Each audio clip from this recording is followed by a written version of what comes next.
Audit का paper.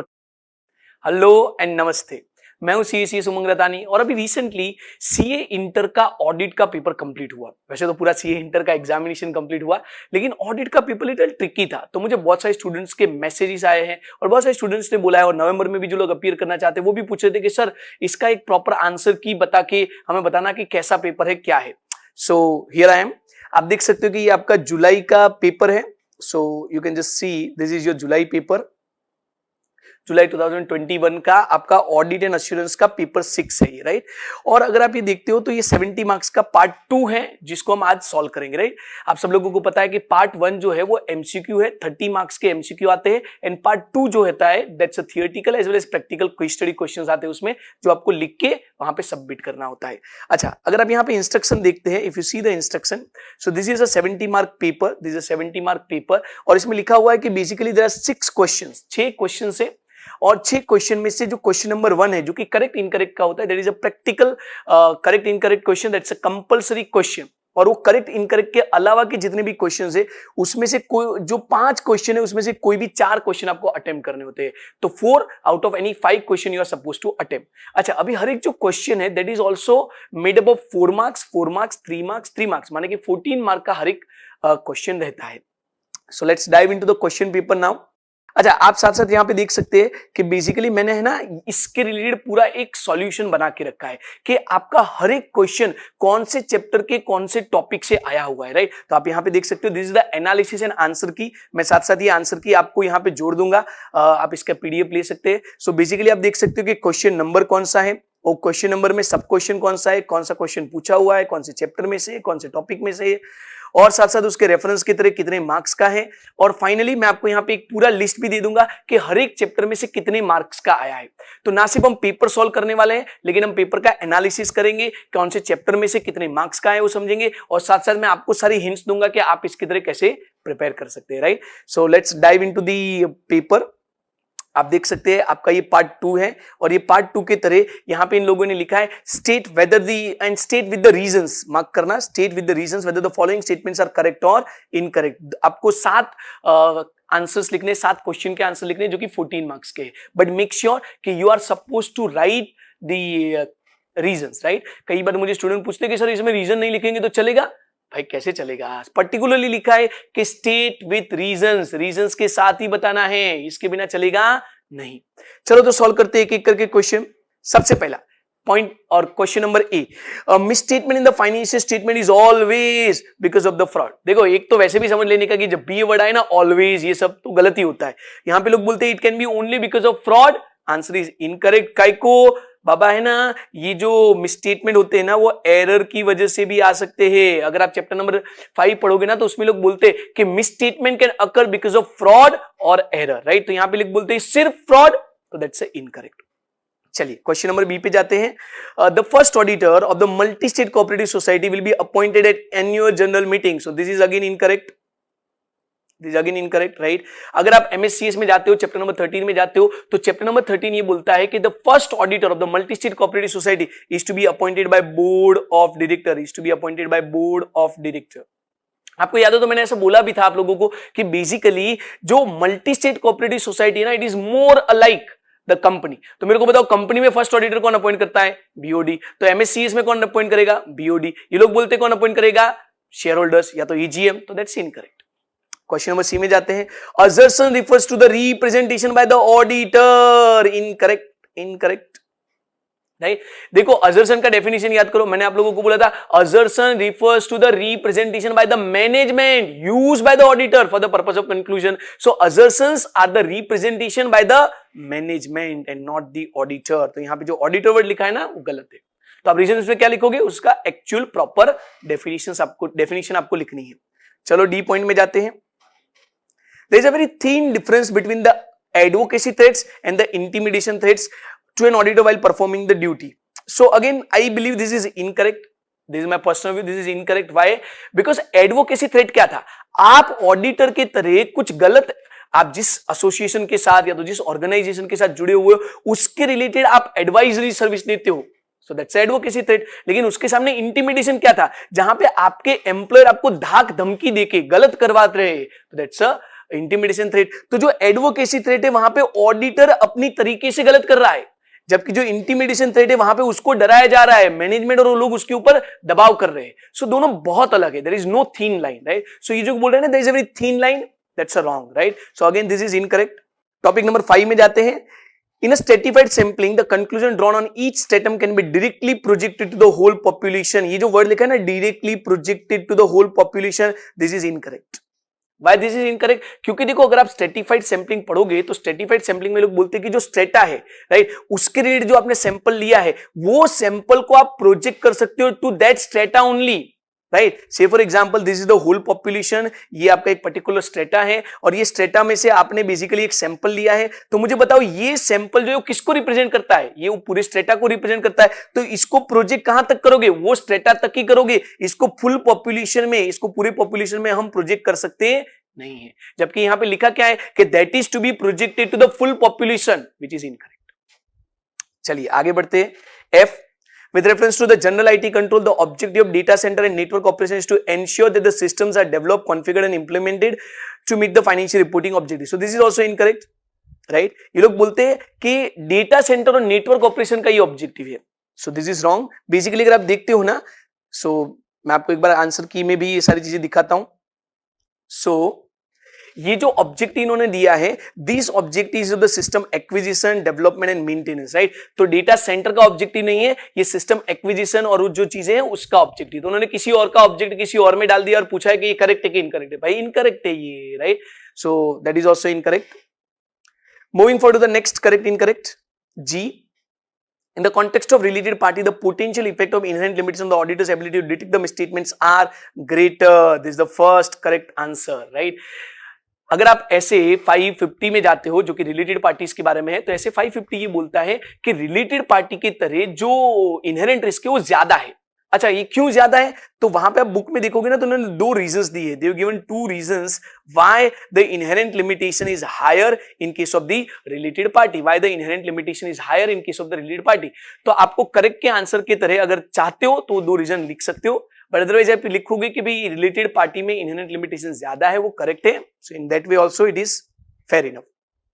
And finally the location and the description of the auditor's responsibility, H number का point है।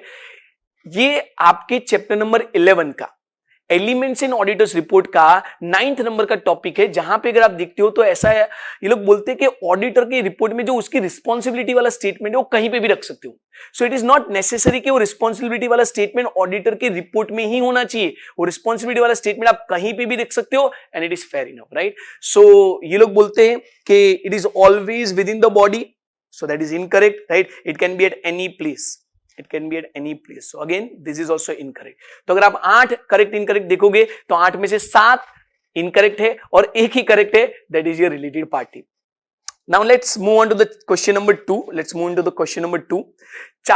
अभी आप जितने भी क्वेश्चन देखोगे 5 क्वेश्चन हमको सॉल्व करने हैं।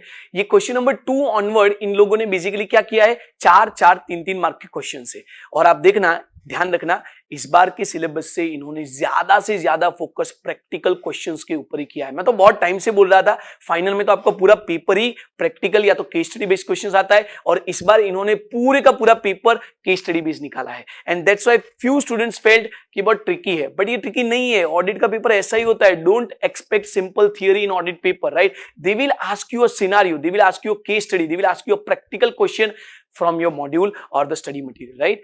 तो चलिए देखते हैं।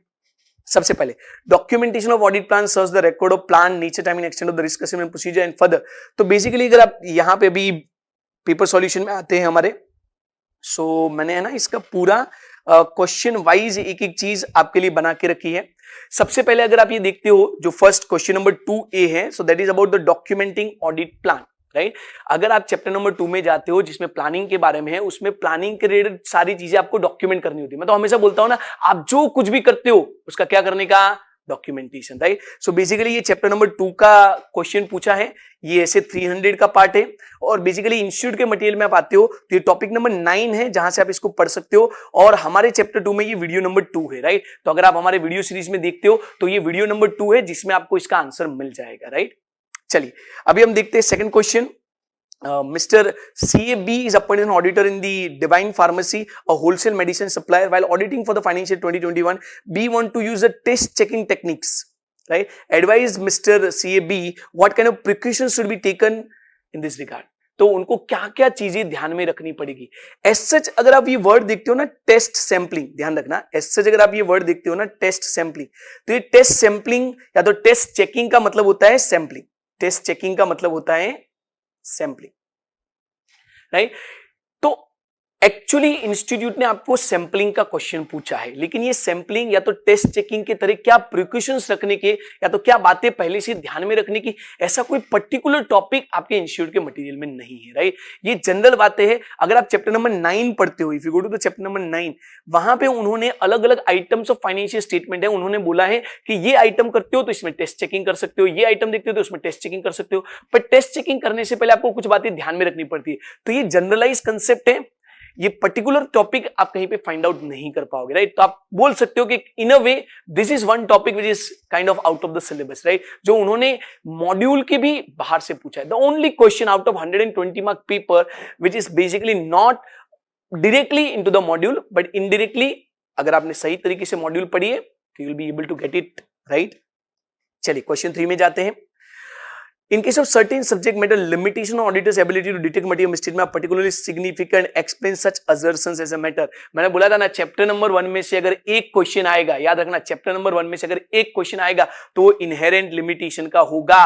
तो ये क्वेश्चन जो है वो इनहेरेंट लिमिटेशन का है. आप देख सकते हो ये जो आपका सी नंबर का है, that's inherent limitation of the audit. और ये इनहेरेंट लिमिटेशन की तरह आप देख सकते हो कि इंस्टीट्यूट के मटेरियल में टॉपिक नंबर 6 है और हमारा जो वीडियो सीरीज है उसमें चैप्टर नंबर के वीडियो नंबर 8 में इसका पूरा सॉल्यूशन मैंने दिया हुआ है, राइट? सो ये बेसिकली अदर लिमिटेशंस है. इनहेरेंट लिमिटेशन में 4 पार्ट्स है, जिसमें पहला पार्ट है फाइनेंशियल रिपोर्टिंग की प्रॉब्लम्स, दूसरा पार्ट है ऑडिट का, तीसरा है basically the timeliness between the cost and benefit, और चौथा है ना अदर चीजें. वो अदर को उन्होंने 3 मार्क में अलग से पूछा है. So that's your question number 2C. And finally question number 2D जो है, दैट्स इन्वेस्टिगेटिंग इनकंसिस्टेंसी. आप चैप्टर नंबर 8 याद कीजिए, एनालिटिकल प्रोसीजर. और एनालिटिकल प्रोसीजर में आपको याद हो तो मैंने आपको बोला था कि सबसे पहले हम एनालिटिकल प्रोसीजर करते हैं जहां पे फ्लक्चुएशंस फाइंड आउट करते हैं और जो भी फ्लक्चुएशंस है वो फ्लक्चुएशन को हम क्या करेंगे, इन्वेस्टिगेट करेंगे. और इन्वेस्टिगेट की तरह हम 2 ही चीज करते हैं, एक हम इंक्वायरी करेंगे और दूसरा हम बेसिकली क्या करेंगे, टीओडी करेंगे, दूसरी टेस्ट करेंगे, राइट? तो ये 2 चीज जो हम करते हैं ना, वो 2 चीजों को ही इन्होंने पूछा है. तो 2 पॉइंट लिख दो और आपका 3 मार्क का क्वेश्चन हो गया, right? So that's all about your question number 2. Question number 2 में आप देख सकते हो चैप्टर नंबर 2 में से पूछा है, चैप्टर नंबर 7 में से पूछा है, चैप्टर नंबर 1 में से पूछा है, चैप्टर नंबर 8 में से पूछा है. इन सब के आंसर आप हमारे वीडियो में भी देख सकते हो. जो चैप्टर नंबर 8 वाला है वो वीडियो नंबर 7 में आप इसका आंसर देख सकते हैं. चलिए तो मूव करते हैं क्वेश्चन नंबर 3 में, right? Let's move down to the chapter question number 3. So आप देखिए हर एक चैप्टर में से एक एक क्वेश्चन पूछा है.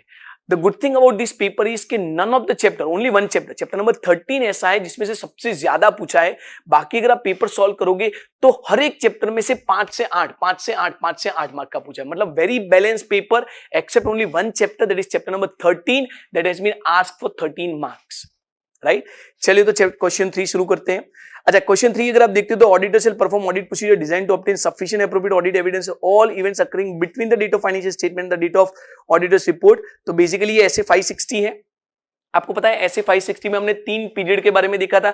एक पीरियड जहां पे डेट ऑफ फाइनेंशियल स्टेटमेंट से लेके ऑडिटर के रिपोर्ट तक का पीरियड है, और ये जो डेट ऑफ फाइनेंशियल स्टेटमेंट से रिपोर्ट तक का पीरियड है उसमें उसकी ड्यूटी क्या है, मतलब पीरियड 1 की ड्यूटी क्या है, उन्होंने 4 मार्क में पूछा है. ऐसे 560 है, आप देख सकते हो यहाँ पे. तो ये चैप्टर नंबर 3 का है, ऐसे 560 का है, राइट? और यहाँ पे आप देख सकते हो कि इंस्टीट्यूट के स्टडी मटेरियल में टॉपिक नंबर 9 है, और हमारी वीडियो सीरीज में चैप्टर नंबर 3 के जितने भी वीडियोस है उसमें वीडियो नंबर 18 में आप ये आंसर फाइंड आउट कर सकते हो, right? So that's the SA 560 responsibility relating to the period 1.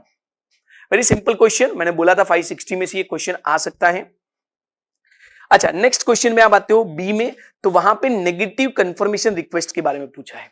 ध्यान रखना, इंस्टीट्यूट के स्टडी मटेरियल में चैप्टर नंबर आपका जो 3 है उसमें ऐसे 505 है. इसमें जो मई 21 ऑनवर्ड जो नया इंस्टीट्यूट का मटेरियल ऐड किया गया, उसमें जो नए पेजेस ऐड किए गए उसमें से एक क्वेश्चन पूछा है.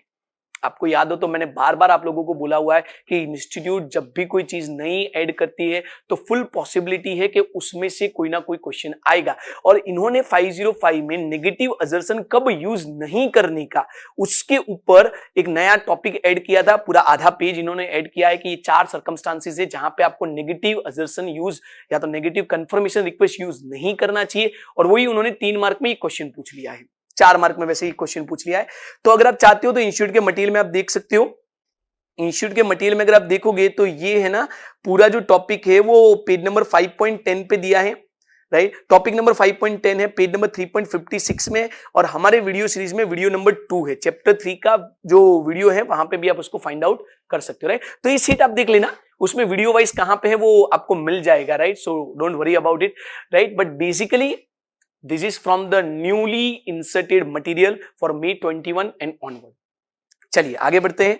अभी अगर आप देखते हो तो डी जो क्वेश्चन है that's a reporting of exception in an IT environment. तो आपका जो चैप्टर नंबर 6 है उसका जो लास्ट टॉपिक है, 7वें नंबर का जो टॉपिक है, वहां पे अगर आपको एक्सेप्शंस मिलते हैं, मतलब आप आईटी एनवायरनमेंट का ऑडिट कर रहे थे, आईटी एनवायरनमेंट का ऑडिट के तरह कुछ चीजें आपको सही नहीं लगी, राइट। ये जो सही नहीं लगा ना उसी को हम बोलते हैं exceptions, right. Things which are not as per the rules, right, things which are not as per the system, उसको हम बोलेंगे एक्सेप्शंस। और जब आपको एक्सेप्शन मिले तो आप रिपोर्ट कैसे करोगे ना, रिपोर्टिंग कंटेक्स्ट के ऊपर इन्होंने पूछा है। तो अगर आप क्वेश्चन पेपर में भी पढ़ते हो, let's dive into the question paper. So आप देखो 3 का जो डी है, फोकस किसके ऊपर दिया है इन्होंने, आप अगर पूरा पढ़ोगे यहां पे तो इन्होंने पर्टिकुलरली बोला है कि you have been appointed as the auditor of the system auditor of the same company, at the end of the audit conclude that there are certain finding और exceptions in IT environment and the IT control of the company will need to be assessed and reported, mention those points to be considered। तो क्या बातें आप ध्यान में रखोगे while reporting the same, वो आपको बताना है यहाँ पे, राइट। सो ये जो एक्सेप्शंस है ना उसको रिपोर्ट करते टाइम कौन सी बातें आप ध्यान में रखोगे वो आपको यहाँ पे बेसिकली बताना है। तो अगर आप क्वेश्चन 3 का रिवीजन कर लेते हैं, क्वेश्चन 3 में क्या क्या पूछा है, तो क्वेश्चन 3 में बेसिकली 2 क्वेश्चन माने कि 8 मार्क का चैप्टर नंबर 3 पूछा है, राइट। साथ साथ हमारा ये सी क्वेश्चन है वो भी देख लेते हैं। सी क्वेश्चन जो है that is basically C of L limited in the process of finalising the risk assessment procedure of the effluent limited which includes the observation and inspection. तो ये ना बेसिकली टेक्निक्स है, राइट। आप टेक्निक्स बोल सकते हो या तो इंस्टीट्यूट का मटेरियल इसको क्या बोलता है याद है, दे से what is included in RAP. ये पूरा टॉपिक है जहां पे लोग बोलते हैं what is included in RAP. तो ये चैप्टर नंबर 4 का टॉपिक है। सो क्वेश्चन नंबर 3 में 2 क्वेश्चन जो है चैप्टर नंबर 3 के हैं, 8 मार्क का चैप्टर नंबर 3 पूछा है। एक क्वेश्चन आपका चैप्टर नंबर 4 का है जो कि what is included in RAP, या तो जिसको मैं बहुत बार बोलता हूं techniques of RAP, inquiry, observation, inspection and analytical procedure, right. So ऐसे 315 मैंने बोला है बार बार के ऐसे 315 के बिना भी आपका पेपर नहीं होगा। छोटा सा क्वेश्चन आया है but still I am happy कि ऐसे 315 आया है, राइट। अच्छा, इंस्टीट्यूट के मटेरियल में आप इसको पेज नंबर 4.11 पे देख सकते हो, तो you can go through it and you can see it in the page number 4.11। Let's dive into the chapter question number 4। अभी अगर हम क्वेश्चन नंबर 4 पे जाते हैं तो आप देख सकते हो क्वेश्चन नंबर 4 जो आपका है वो बेसिकली यहां पे आप देख सकते हैं कि चैप्टर नंबर 9 है। तो question number 3 was focused on chapter 3, question number 4 is focused on chapter number 9, right. 9 के 2 क्वेश्चंस आपको यहां पे पूछे हुए। तो सबसे पहले audit of revenue in sales का क्वेश्चन है, राइट। मैं आपको क्वेश्चन पढ़ के बता रहा हूं, ध्यान रखना। इन्होंने बोला है mister CAX while conducting the audit of the Joyful Limited found a considerable increase in sales and compared to the previous year. He doubted that the few fictitious sales have been reported to the company to overstate the revenue। तो उनको लगता है कि भी revenue को बढ़ाने के लिए सेल्स के तरह फिक्टिशियस सेल्स डाला गया है। तो इन अ वे ये क्या है, audit of revenue items. Audit of revenue items की तरह आप देख ओवर स्टेटमेंट की तरह इंस्टीट्यूट के मटेरियल के ऊपर पूरा टॉपिक दिया है और उसी को यहाँ पे क्वेश्चन नंबर 4A में पूछा है, राइट। अच्छा, तो आप इंस्टीट्यूट के मटेरियल में देखना चाहते हो कि ये कहाँ पे है, तो ये आपका टॉपिक नंबर 4 है और ये पेज नंबर 9.69 पे आप इसको फाइंड आउट कर सकते हो। You can find it out at page number 9.69। और हमारा जो वीडियो सीरीज है उसमें आप वीडियो नंबर 34 में एग्जैक्टली मैंने इसका आंसर दिया है कि इसको आप कैसे चेक करोगे, ओवर स्टेटमेंट को आप कैसे चेक करोगे। चलिए दूसरे क्वेश्चन में जाते हैं। Now surprisingly chapter number 13 question number 4 में भी है। आइडियली ये लोग क्या करते थे कि चैप्टर नंबर 12 और 13 के लिए क्वेश्चन नंबर 6 रिजर्व हुआ करता था, राइट। तो chapter number 13 most of the time question number 6 में आता था, but for the first time in question number 4 also they inserted one question of chapter number 13। और उसी की वजह से चैप्टर नंबर 13 का ओवरऑल वेटेज इस चैप्टर में सबसे ज्यादा बढ़ गया। तो ये पूरा एक 4 मार्क का उन्होंने क्वेश्चन पूछा है, थोड़ा इन्होंने ट्विस्ट करके पूछा है, बट अल्टीमेटली ये ऑडिट ऑफ हॉस्पिटल्स के बारे में है, राइट। थोड़ा इन्होंने ट्विस्ट करके पूछा है, बट अल्टीमेटली ये ऑडिट ऑफ हॉस्पिटल के बारे में है। आप यहां पे देख सकते हो, मैं क्वेश्चन नंबर बी पढ़ रहा हूं। You have been appointed audit of health care service provider, right. Briefly discuss the special point that should be kept in mind in audit of developing the audit program. तो basically health care मतलब क्या हुआ, hospitals, right. अगर आप hospital के तरह जाते हो तो उनके तरह ऑडिट कैसे करोगे, उसके पॉइंट्स आपको लिखने हैं। आपको याद हो तो मैंने आप लोगों को जनरल पॉइंट्स दे दिए, कॉमन पॉइंट्स दे दिए कि हॉस्पिटल हो, क्लब हो, सिनेमा हो, या तो कोई भी अलग अलग एंटिटीज हो, सबके रिलेटेड आप कुछ कॉमन पॉइंट्स यूज कर सकते हो और वो सेम यहां पे भी आपको काम आएगा, right. So that's chapter number 13, you can see that's chapter number 13, audit of hospitals.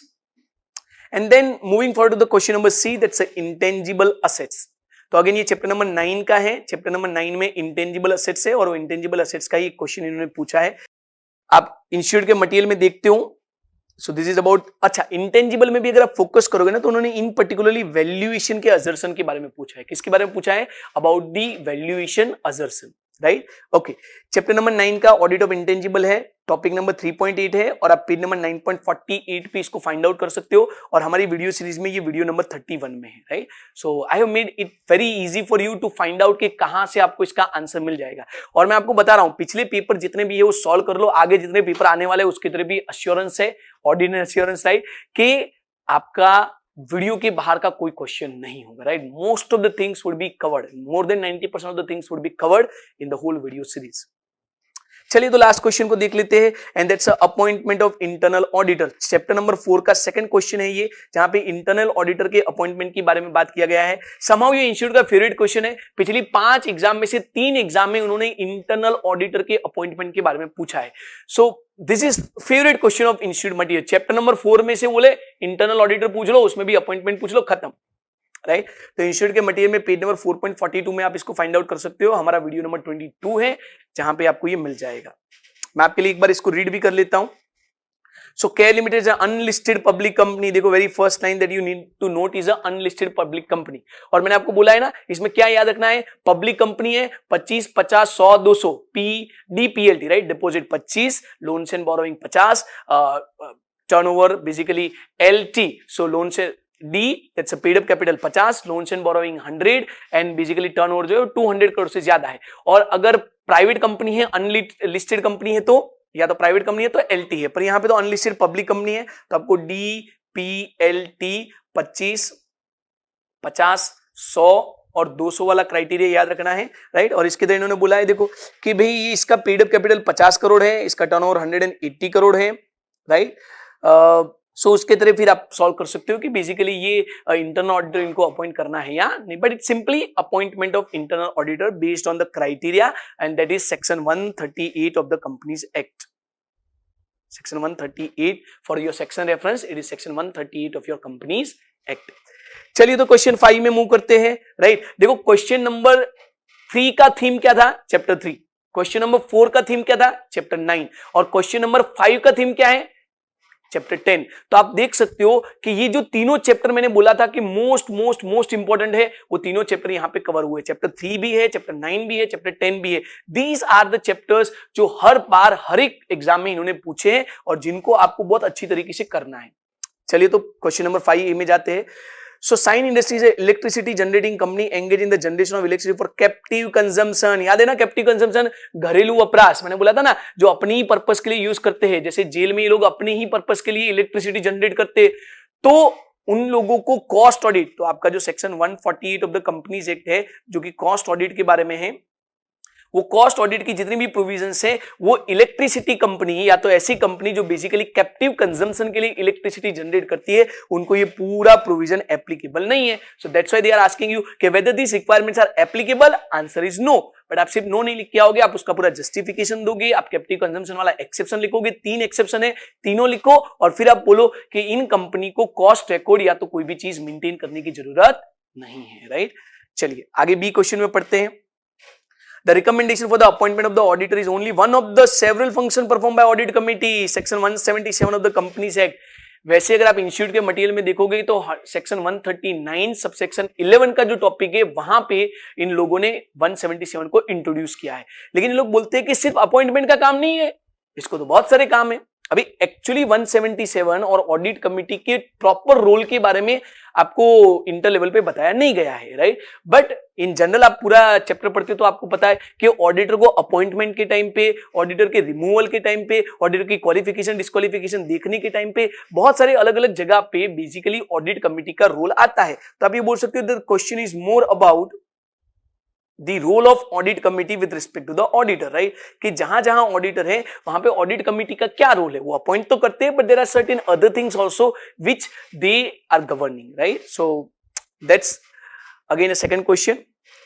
Again noteworthy thing आप देखोगे तो चैप्टर नंबर 10 में से सेक्शन 139, 140, 141, 143 मेजर जो क्वेश्चन मैंने बोला था कि 141 या तो 143 में से आएगा ही, वो नहीं आया है, right. So that's why many of the student felt it is a very difficult paper. But ठीक है, 177 ऑडिट कमिटी भी मैंने आपको इंपॉर्टेंट करवाया हुआ है, so you must have been able to write the same. चलिए आगे पढ़ते हैं। List out 3 circumstances which includes the management और employee to commit fraud। आपको याद है ना 3 रीजंस जिससे मैनेजमेंट या तो एम्प्लॉय फ्रॉड कमिट करेंगे। तो ये आपका चैप्टर नंबर 5 का बेसिकली टॉपिक है। क्यों बंदा फ्रॉड करता है आपको याद है, एक था इंसेंटिव और प्रेशर, राइट। दूसरा क्या था अपॉर्चुनिटी टू कमिट फ्रॉड, और तीसरा क्या था रेशनलाइजेशन। बंदा मानता है कि इसमें कुछ गलत नहीं है, अगर उसको गलत ही नहीं लगे तो काय को स्टॉप करेगा, right. So there are 3 reasons, 3 reason लिखो, 3 मार्क ले जाओ। बेस्ट चैप्टर नंबर 5 का बेस्ट क्वेश्चन हो सकता था ये। चलिए and then go to the topic number D, जहां पे लिखा है mister Guru is in the process of audit of JPA, जहां पे उनको बेसिकली डिस्क्लेम करना है ओपिनियन, और डिस्क्लेम की तरह अमेंड ऑफ डिस्क्रिप्शन। नाउ ध्यान रखना ये अगेन न्यूली एडेड May 21 का जो आपका May 21 एंड ऑनवर्ड का आपका जो इंस्टीट्यूट का मटेरियल है, वहां पे उन्होंने एक टॉपिक ऐड किया था कि जब भी आप डिस्क्लेमर ऑफ ओपिनियन देते हो तो आपका जो पैराग्राफ है उसमें आपको थोड़े अमेंडमेंट करने पड़ेंगे। उसमें फिर आप ये नहीं बोल सकते हो कि हमने तो सारी इंफॉर्मेशन ली थी। अरे भाई सारी इंफॉर्मेशन ली होती तो डिस्क्लेम कैसे किया, और डिस्क्लेम किया इसका मतलब ये you are unable to obtain all the information. तो सूटेबली आपको डिस्क्लेमर ऑफ ओपिनियन का पैराग्राफ अमेंड करना पड़ता है। आई एम रिपीटिंग, सूटेबली आपको डिस्क्लेमर ऑफ ओपिनियन का पैराग्राफ अमेंड करना पड़ता है, और वही क्वेश्चन इन्होंने पूछा है। सो आप देख सकते हो, मैं आपको पेज का रेफरेंस दे रहा हूं, ध्यान रखना। चैप्टर नंबर 11 ऑडिट रिपोर्ट के चैप्टर में से है, और ये जो चैप्टर नंबर 11 है उसमें टॉपिक नंबर 5.8 में आप देख सकते हो पेज नंबर 11.40 है। और मेरा जो वीडियो सीरीज है, हमारा जो यहाँ पे वीडियो सीरीज है, उसमें ये टॉपिक ऑलरेडी मैंने इंक्लूड करके रखा है, जहां पे वीडियो 6 में आप इसका आंसर फाइंड आउट कर सकते हो। सो this is all about chapter number 10, right. 8 mark के चैप्टर नंबर 10 के क्वेश्चन पूछे हैं, और बाकी एक चैप्टर 5 है और एक चैप्टर 11 है, right. So that is the question number 5। Now moving forward to the last question, जो कि बेसिकली बैंक ऑडिट और चैप्टर नंबर 13 जो आपका है audit of different types of entity, उसका कॉम्बिनेशन है। So let's move to that. आप देख सकते हैं क्वेश्चन नंबर 6, और इसमें जो फर्स्ट क्वेश्चन ही पूछा है that is about the drawing power, right.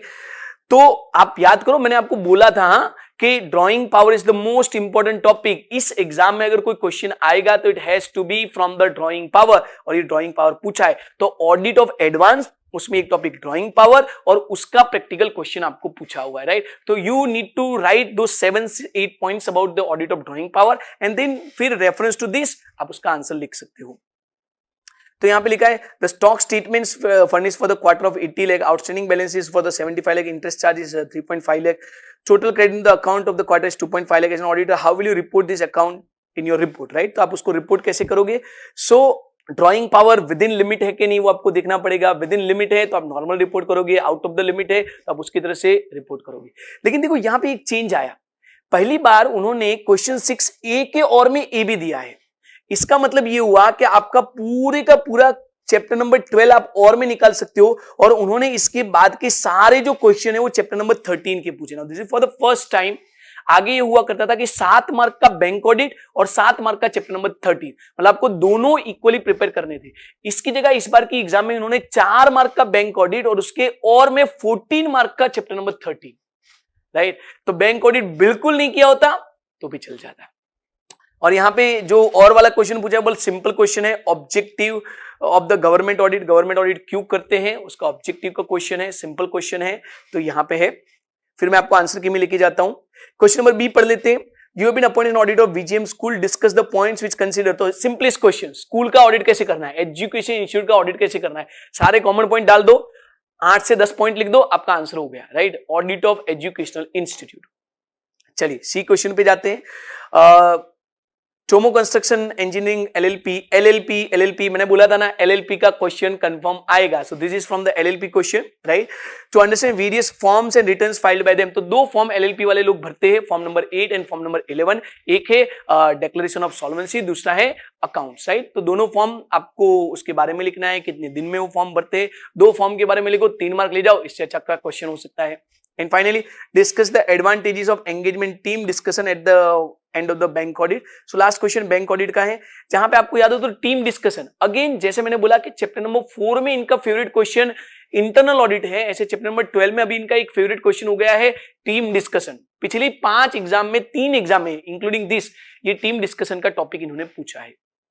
चलो मैं आपको बता देता हूं ये कहां से पूछा है। तो आप समरी शीट में देख सकते हैं कि ये बैंक ऑडिट का क्वेश्चन है, right. This is from the bank audit topic, right. और ये बैंक ऑडिट के टॉपिक में से आप देख सकते हैं कि ये कंडक्टिंग ऑडिट का टॉपिक है, पेज नंबर 12.8 पे आप देख सकते हो, और हमारे यहाँ पे इसका वीडियो नंबर 4 है। पेज नंबर 12.8 है और हमारे यहाँ पे इसका वीडियो नंबर 4 है, राइट। जहां पे डिस्कशन, आप ना प्लानिंग में जाओ, आपने रिस्क असेसमेंट कर दिया और उसके बाद आप प्लानिंग में जा रहे हो, उसके पहले आप टीम डिस्कशन करते हो ताकि आप susceptibility of the banks financial statement to the material misstatement का चांस कितना है वो जानने के लिए आप ये टीम डिस्कशन करते हो। तो उन्होंने ये टीम डिस्कशन के एडवांटेजेस पूछे कि टीम डिस्कशन करने से क्या फायदा होगा। So that's all about your paper. अच्छा, अगर आप ध्यान से देखेंगे यहाँ पे मैंने आपको यहाँ पे इसका समरी वर्जन भी दिया हुआ है। तो चैप्टर नंबर 1 है, उसमें से 5 मार्क का पूछा है, एक 3 मार्क का क्वेश्चन, एक करेक्ट इनकरेक्ट है। चैप्टर नंबर 2 में से एक ही 4 मार्क का क्वेश्चन आया है। चैप्टर नंबर 3 में से 3 क्वेश्चन आए हैं, 4-4 मार्क के 2 क्वेश्चन है और 2-2 मार्क के करेक्ट इनकरेक्ट है। तो इस पूरे पेपर में 2 इंपॉर्टेंट चैप्टर्स रहे, चैप्टर 3 एंड 13। 3 का आंकड़ा वो लिखा है, राइट। 3 और 13 ये 13 मार्क का पूछा है, ये 12 मार्क का पूछा है, तो 25 मार्क का आपका वही हो रहा है। बाकी सारे चैप्टर्स कॉमन पूछे, 6 mark 5 mark 5 mark 6 mark, right. 7 chapter number 10 जो है हमारा 8 मार्क का और 11 में से भी पूछा है। सो बाकी सारे चैप्टर का इक्वल डिस्ट्रीब्यूशन है, आप देख सकते हो। मेरे हिसाब से अगर मैं बोलूं तो पेपर इतना डिफिकल्ट नहीं था, राइट। पेपर बेसिकली ट्रिकी था, थोड़ा प्रैक्टिकल क्वेश्चंस पूछे, पैटर्न उन्होंने बदला है, that's why you may feel same, but otherwise अगर आपने मॉड्यूल और हमारा इंस्टीट्यूट जेकेएससी का मटेरियल सही तरीके से पढ़ा है तो I don't think there would be any problem. So that was all paper solution.